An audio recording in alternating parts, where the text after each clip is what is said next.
The POCO F7 Pro is shaping up to be one of the most anticipated flagship killers of 2025, continuing POCO's tradition of delivering high-end performance at a competitive price.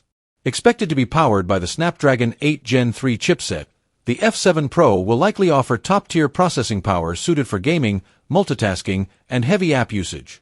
It's rumored to feature a vibrant 6.67-inch AMOLED display with a 120Hz refresh rate and possibly 1.5K resolution, ensuring smooth visuals and sharp detail.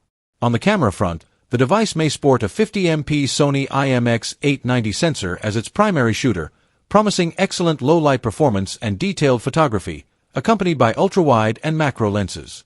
The battery is expected to be around 5,000 mAh with support for ultra-fast 120W charging, allowing a full charge in under 20 minutes. With MIUI or HyperOS based on Android 14 or 15, the POCO F7 Pro will also offer a feature-rich and customizable software experience. Given POCO's pricing strategy, the F7 Pro could launch at a surprisingly aggressive price point, making it a serious contender against much pricier flagship phones. A global release is expected sometime in mid-2025.